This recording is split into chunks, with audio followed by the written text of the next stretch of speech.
Silakan Pak. Terima kasih Pak Martin, saya juga singkat saja. Assalamualaikum warahmatullahi wabarakatuh. Salam sejahtera untuk kita semua. Yang terhormat, pimpinan dan seluruh anggota Komisi 6, yang kami hormati Saudara Menteri dan seluruh jajarannya.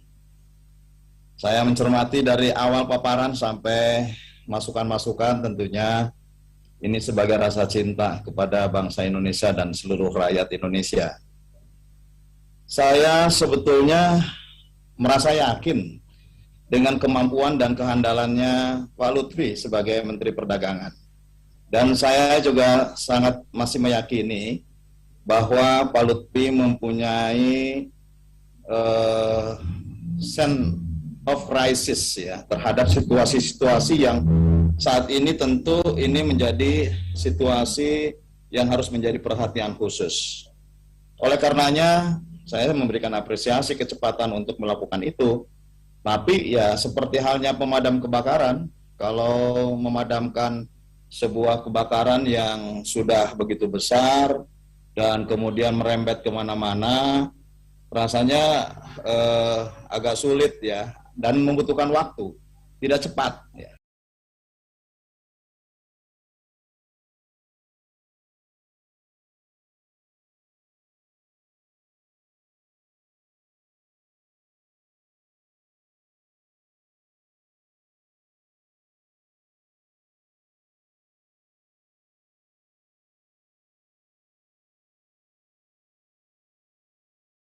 Jadi mereka setelah 3 bulan pun tidak menemukan itu. Ini sebagai informasi Pak Menteri. Tetapi lebih dari itu, saya melihat memang persoalannya bukan ada di mikro gitu ya, di persoalan Kementerian Perdagangan. Justru menurut saya ini sesuatu yang harus dipikirkan karena ini saling terkait dengan yang lainnya.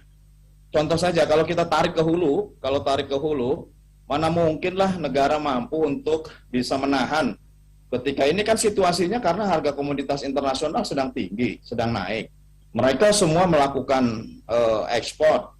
Kemampuan negara penyeimbang untuk memproduksi di CPO-nya saja hanya 4%, kemampuan BUMN hanya 4%. Bagaimana menyeimbangkan kemampuan produksi CPO terhadap swasta yang menguasai 46%, dan selebihnya adalah dimiliki oleh rakyat.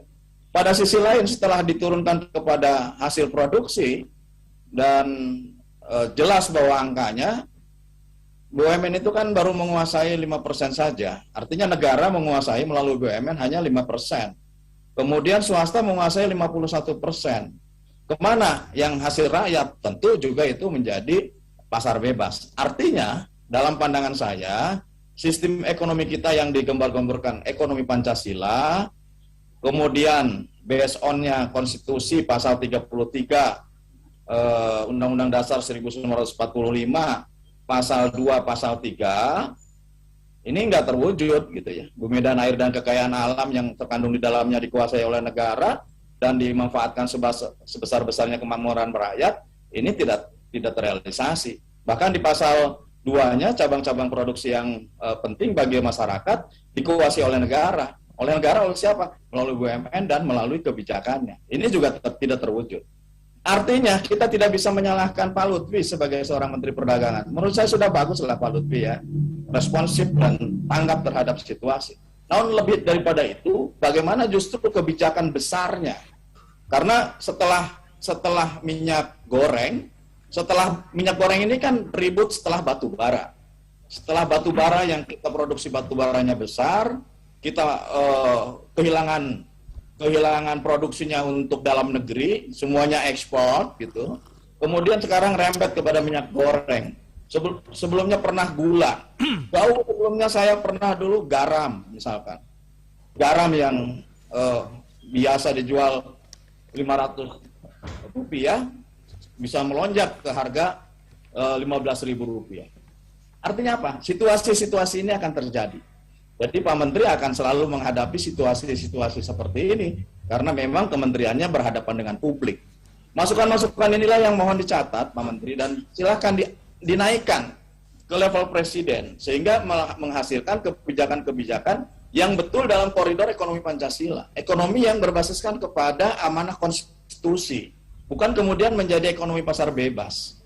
Jadi saya sekali lagi diulang, ini tidak bisa kita letakkan kesalahan ini kepada Kementerian Perdagangan. Sudah berupaya, tetapi tidak akan pernah bisa mampu untuk bisa meredam situasi ini dalam waktu singkat. Jangankan yang dianggap sebagai kebutuhan pokok, bawang putih gitu ya. Bawang putih bisa menjadi, bawang merah pada saatnya panen bisa murah, tetapi suatu saat bawang merah bisa menjadi mahal.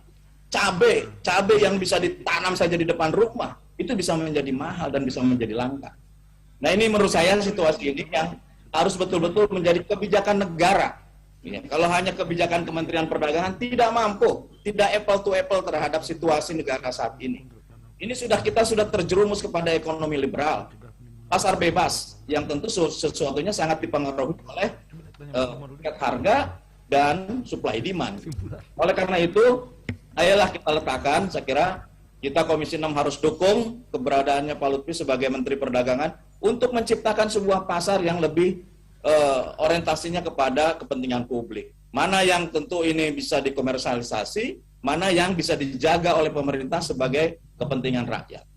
Sama dengan pupuk, saya kira satu hal Pak Martin, saya mengusulkan kalau pupuk ini kan sudah terus berpersoalan. Ya. Sebagai barang dalam pengawasan negara, Pak Lutfi membuat satgas khusus lah gitu ya, membuat satgas khusus, kemudian dikonsultasikan, kita membuat panja di DPR, di Komisi 6 membuat panja, di pemerintah membuat satgas khusus pengawasan barang bersubsidi, kemudian kita bersama-sama mengawasi, kita mengurai di mana sesungguhnya, karena yang saya tahu ini memang permainan-permainan di bawah, selain memang RDKK yang tidak tercukupi, selain memang produksi pupuk kita gapnya masih jauh dengan tingkat kebutuhan untuk keseluruhannya, selain memang ada gap antara RDKK dengan realisasi pupuk bersubsidi.